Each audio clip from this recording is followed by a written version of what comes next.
Hi friends, welcome to Rani's kitchen. నేను మీ రాణి. Friends, ఈరోజు chicken కర్రీని చాలా స్పైసీగా టేస్టీగా చేసి చూపించబోతున్నాను. వీడియోని ఫస్ట్ నుంచి లాస్ట్ వరకు చూడండి, మధ్య మధ్యలో స్కిప్ చేయకుండా చూడండి. కాజు చికెన్ గ్రేవీ కర్రీ అండి, చాలా టేస్టీగా ఉంటుంది. మీరు ఎప్పుడూ చేసుకునే ప్రాసెస్ లాగా కాకుండా ఒకసారి వీడియోని ఫాలో అయ్యి చేశారంటే మీ అందరికీ కూడా ఈ రెసిపీ చాలా బాగా నచ్చుతుంది. ఆ ప్రాసెస్ అంతా చూద్దాం. ఇంకా ప్రాసెస్ స్టార్ట్ చేద్దాం. ముందుగా కేజీ చికెన్ తీసుకుని దానిని శుభ్రంగా సాల్ట్ వాటర్తో కడిగి క్లీన్ చేసుకుని తీసుకోండి. చికెన్ని క్లీన్ చేసుకునేటప్పుడు వాటర్లో కొంచెంగా సాల్ట్ వెనిగర్ వేసుకున్నామంటే చికెన్ అనేది నీచు వాసన రాకుండా ఫ్రెష్గా ఉంటుందండి. శుభ్రంగా క్లీన్ చేసుకుని పక్కన పెట్టుకోండి. ఇప్పుడు ఒక మిక్సింగ్ బౌల్ తీసుకుని దానిలోకి ఒక అరకప్పు పెరుగు వేసుకోండి. పెరుగులోకి టేస్ట్కి సరిపడా సాల్ట్ వేసుకోండి. చికెన్ కర్రీకి మొత్తం ఒకేసారి సాల్ట్ వేయొద్దండి, కొంచెంగా వేసుకోండి. కర్రీ ఉడికేటప్పుడు మరలా చాలకపోతే యాడ్ చేసుకోవచ్చు. అలాగే 2 టేబుల్ స్పూన్లు కారం కూడా పెరుగులో వేసుకోండి. ఒక పావు టీ స్పూన్ పసుపు కూడా వేసుకోండి. 1.5 టేబుల్ స్పూన్లు అల్లం వెల్లుల్లి పేస్ట్ వేసుకోండి. 1 టీ స్పూన్ ధనియాల పొడి, 1/2 టీ స్పూన్ జీలకర్ర పొడి వేసుకుని 1 టీ స్పూన్ గరం మసాలా వేసుకోండి.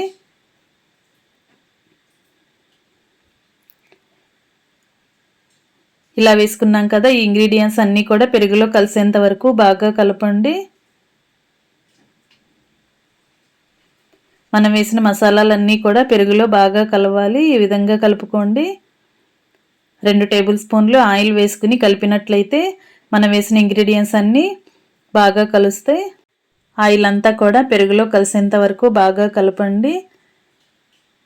ఈ విధంగా కలుపుకున్న మిశ్రమంలోకి శుభ్రం చేసి పెట్టుకున్న చికెన్ అంతా కూడా వేసుకుని చేత్తోనే చికెన్ని బాగా కలుపుకుంటూ మ్యారినేట్ చేసుకోండి. మనం వేసిన మసాలాలన్నీ కూడా చికెన్కి బాగా పట్టేంత వరకు కలపండి.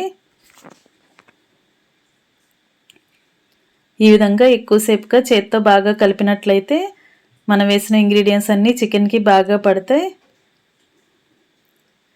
ఇలా కలుపుకున్న చికెన్ని మూత పెట్టుకుని 1 గంట పాటు ఫ్రిడ్జ్లో పెట్టండి. లేదంటే బయటైనా కూడా 1 గంట పాటు అలా పెట్టుకున్నామంటే వేసిన ఇంగ్రీడియంట్స్ అన్నీ చికెన్కి పట్టుకుంటాయి. కర్రీ అనేది టేస్టీగా ఉంటుంది. ఇప్పుడు స్టవ్ ఆన్ చేసి ఫ్లేమ్ సిమ్లో పెట్టుకుని కళాయి పెట్టుకోండి. 2 టేబుల్ స్పూన్లు ఆయిల్ పోసుకుని ఆయిల్ కాగిన తర్వాత 7-8 లవంగాలు వేసుకోండి. 2 దాల్చిన చెక్క ముక్కలు కూడా వేసుకోండి. 1 ఇలాచీ కూడా వేసుకోండి. అలాగే 2 టీ స్పూన్లు ధనియాలు వేసుకోండి.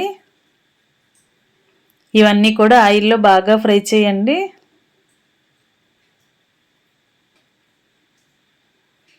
ఈ విధంగా బాగా ఫ్రై అయిన తర్వాత సన్నగా పొడవుగా కట్ చేసుకున్న ఉల్లిపాయలు 1 కప్పు వేసుకుని వాటిని కూడా బాగా ఫ్రై చేయండి. 2 పచ్చిమిర్చి చీలికలు వేసుకుని కొంచెంగా కడిగి పెట్టుకున్న కొత్తిమీర, కొద్దిగా పుదీనా కూడా వేసుకుని ఇవన్నీ కూడా ఆయిల్లో బాగా మగ్గించండి.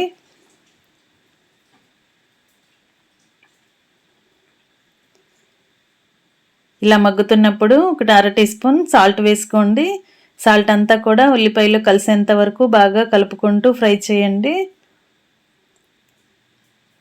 మనం చికెన్ మ్యారినేట్ చేసినప్పుడు కూడా సాల్ట్ వేసాం కదా, కర్రీలో ఎక్కువగా పట్టదండి, కొంచెంగా మాత్రమే వేసుకుని ఆనియన్స్ని ఫ్రై చేసుకోండి.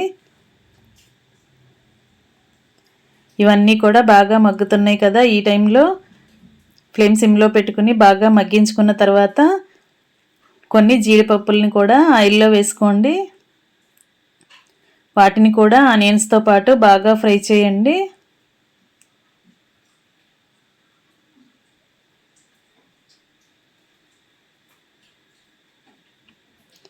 ఇలా బాగా మగ్గిన ఆనియన్స్ని ఇంగ్రీడియంట్స్ అన్నీ కూడా ప్లేట్లోకి తీసేసుకుని స్టవ్ ఆఫ్ చేసేసుకోండి. ఇవన్నీ పక్కన పెట్టుకున్నాం కదా, కర్రీకి కావాల్సిన పాత్ర పెట్టుకుని 4-5 గరిటెల ఆయిల్ పోసుకోండి. ఆయిల్ కాగిన తర్వాత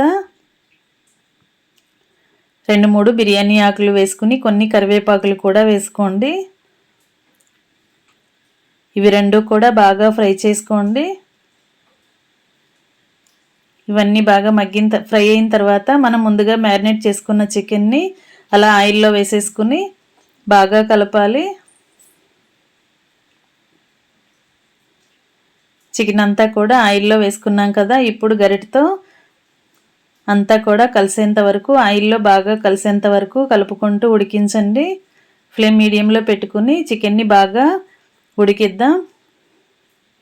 చికెన్ నుంచి వాటర్ అనేవి బాగా రిలీజ్ అయ్యేంత వరకు ఉడికించండి. ఈలోపుగా మనం ముందుగా ఫ్రై చేసుకున్న మసాలా దినుసులు బాగా చల్లారాయి కదా, ఈలోపుగా మనం మిక్సీ జార్లో వేసుకుని వాటిని ముందుగా బరకగా గ్రైండ్ చేయండి. కొంచెం నలిగిన తర్వాత వాటర్ని యాడ్ చేసి ఇంకొంచెం మెత్తగా గ్రైండ్ చేద్దాం.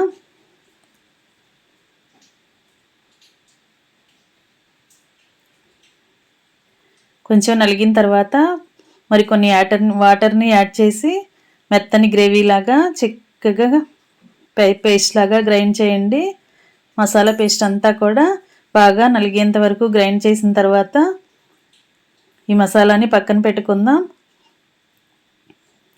చికెన్ కూడా వాటర్ అన్నీ రిలీజ్ అయ్యి ఆయిల్ పైకి తేలి బాగా ఉడుకుతుంది. ఇలా ఉడుకుతున్నప్పుడు మనం ముందుగా గ్రైండ్ చేసి పెట్టుకున్న మసాలా పేస్ట్ అంతా కూడా చికెన్లో వేసేసుకుందాం. అలా వేసుకున్న మసాలా పేస్ట్ని చికెన్కి బాగా కలిసేంత వరకు కలుపుకుంటూ ఉడికించండి. మసాలా అంతా పచ్చివాసన పోయేంత వరకు బాగా కలుపుకుంటూ ఉడికించండి.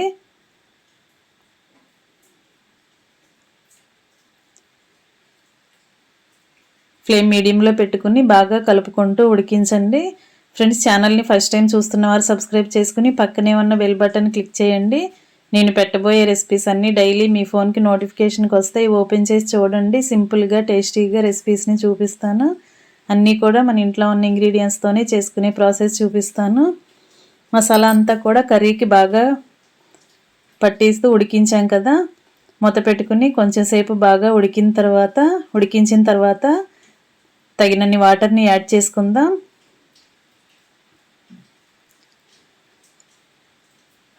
ఇలా వాటర్ పోసుకున్న తర్వాత వాటర్లో కర్రీ అంతా కూడా గరిటెతో బాగా కలుపుకుంటూ ఫ్లేమ్ మీడియంలో పెట్టుకుని మూత పెట్టుకుని బాగా ఉడికించండి. వాటర్ అన్నీ కూడా ఎగిరిపోయి గ్రేవీ అనేది చిక్కగా ముద్దలాగా ఉడికేంత వరకు ఉడికించండి. ఇంకా కడిగి కట్ చేసి పెట్టుకున్న కొత్తిమీరను వేసుకోండి. అలాగే కొంచెంగా కసూరి మేతి కూడా వేసుకోండి. కర్రీకి టేస్ట్ అనేది బాగుంటుంది. ఇదంతా కూడా అలా కర్రీలో కలుపుకుని స్టవ్ ఆఫ్ చేసుకుందాం. కర్రీని ఒకసారి టేస్ట్ చూసుకోండి. సాల్ట్ కానీ మీ టేస్ట్కి తగ్గట్టుగా లేకపోతే యాడ్ చేసుకోండి.